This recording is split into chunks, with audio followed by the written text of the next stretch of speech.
बिस्मिल्लाहिर्रहमानिर्रहीम। अस्सलाम वालेकुम दोस्तों, कैसे हैं आप? मैं उम्मीद करता हूं जी आप सब अच्छे होंगे। आज 30 जुलाई संडे का दिन है जी, छुट्टी का दिन है।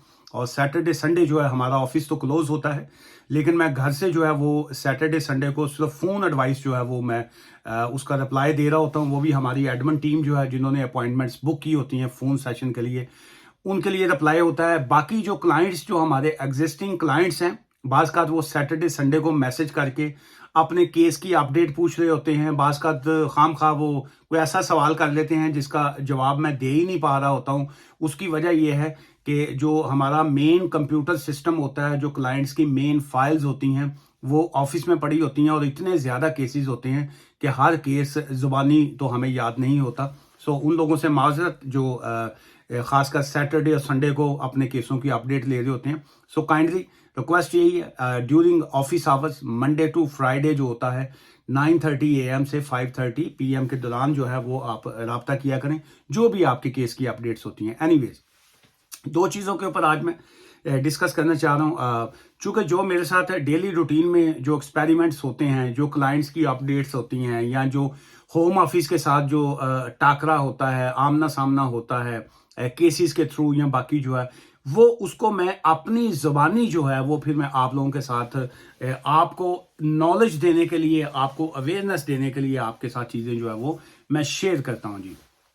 आज की ये जो वीडियो है ये है जी कि क्या एक असाइलम सीकर जो है उसका अगर केस पेंडिंग है, अब अभी तक उसके केस का डिसाइड नहीं हुआ, उसका ताल्लुक जो है उसके केस का, असाइलम के केस का, उसके डीवीएलए ड्राइविंग लाइसेंस से जो है वो क्या ताल्लुक आ जाता है, क्या उसका ताल्लुक बैंक अकाउंट से भी है, क्या उसका ताल्लुक जो है वो और डिफरेंट चीज़ों से बनता है। आज जो है इसी टॉपिक के ऊपर बात करेंगे। और जो टॉपिक है उसको स्टार्ट करने से पहले मैं आपको बताता जाऊं कि it's not a legal advice.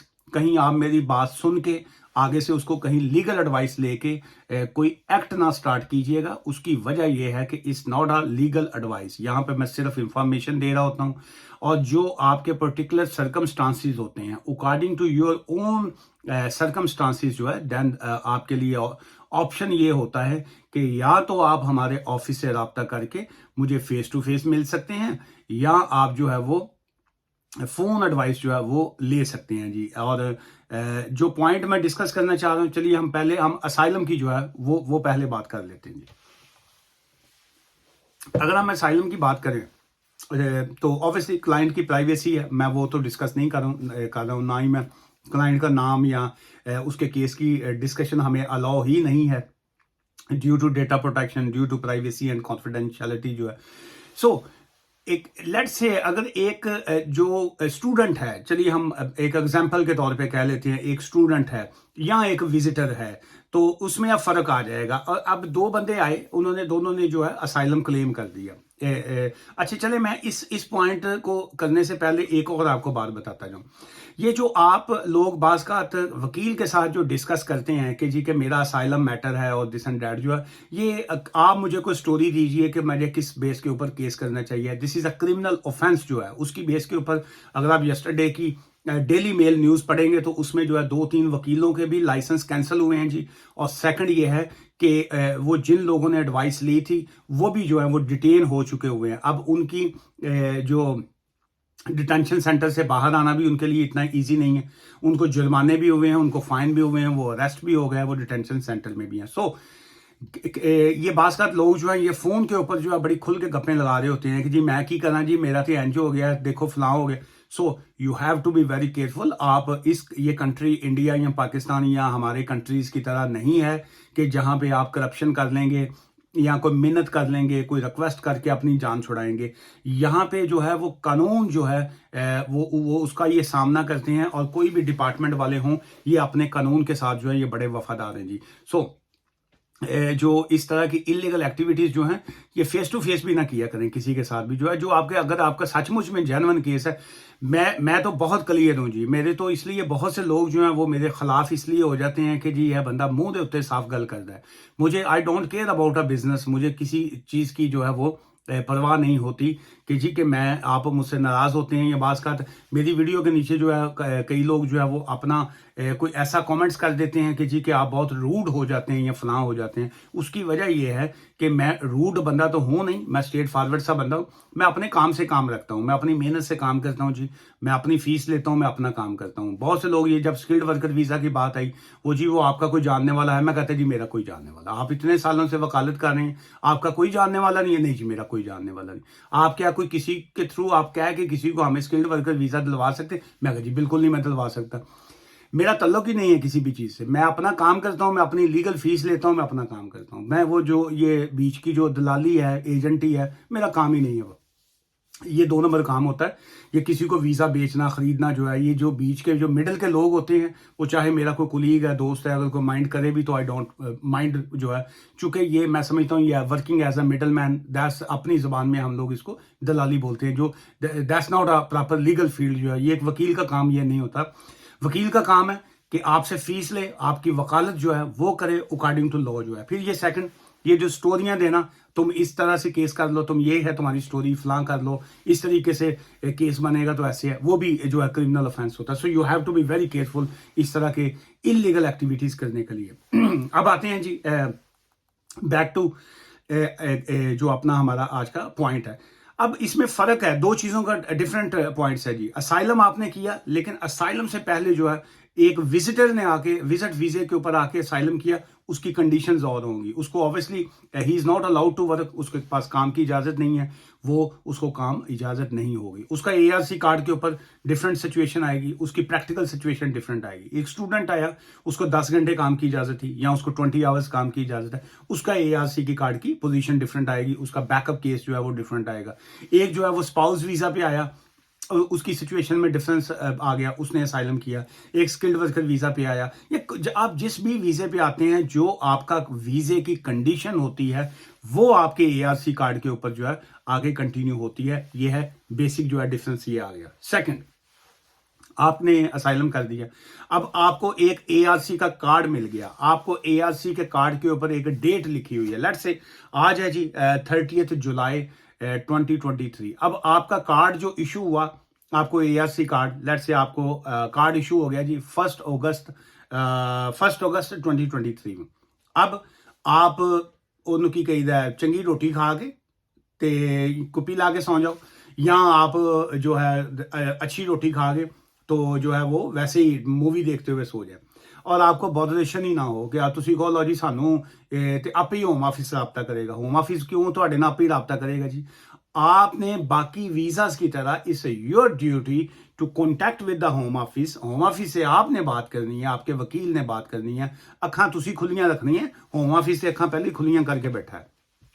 सो आपने उनसे राब्ता करना है कि जनाब मेरा केस की डेट फलान डेट आ रही है, मेरे केस का अभी तक डिसाइड नहीं हुआ, सो लिहाजा जो है मुझे एक्सटेंशन के लिए मैं अप्लाई कर रहा हूं, जिसको एआरसी कार्ड एक्सटेंशन के लिए अप्लाई करना है। ये जो आज जो हमारे किसी दोस्त की आज फोन कंसल्टेशन थी, वो इसी पॉइंट के ऊपर थी कि अब हुआ क्या है कि उनका ARC card is still valid, लेकिन उनको डीवीएलए की जानब से राब्ता किया गया कि जी कि आपका जो है लाइसेंस हमने रिवोक कर दिया हुआ। जिस वक्त डीवीएलए आपका लाइसेंस रिवोक करता है तो वो आपको 10 वर्किंग डेज देते हैं। सो अब उनको अगर मालूमात नहीं हुई, किसी को पता नहीं चला, तो उसका सबसे पहला सिस्टम तो ये होता है, आप स्टैट्यूटरी डिक्लेरेशन के लिए राब्ता कर सकते हैं कि I don't know my condition, के मुझे पता ही नहीं था, और आपको एक हलफनामा जिसको कहते हैं वो देना पड़ता है कि जी मुझे वाकई नहीं पता था मेरे केस में क्या सिचुएशन आई है और मुझे मालूमात नहीं थी इसकी। सो अगर आप ये साबित कर पाते हैं तो then that's a different case जो है। लेकिन कानून में अब ये है कि ये जो एजेंसीज हैं, जैसे इंटरवेंशन, ये सैंक्शन एंड कंप्लायंस टीम जो है होम ऑफिस की,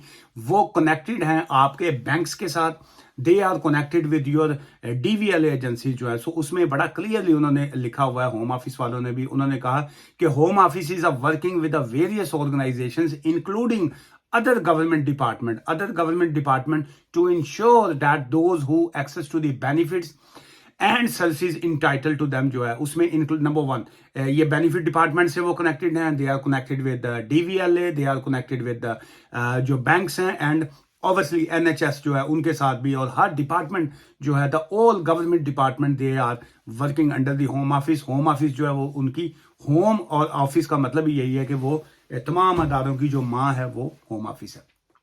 सो कानूनी तौर पे अगर आपका केस जो है वो रिफ्यूज हो गया हुआ है and if there is a no valid leave जो है, तो जो डीवीएलए वाले हैं वो आपका लाइसेंस जो है वो रिवोक कर सकते हैं जी।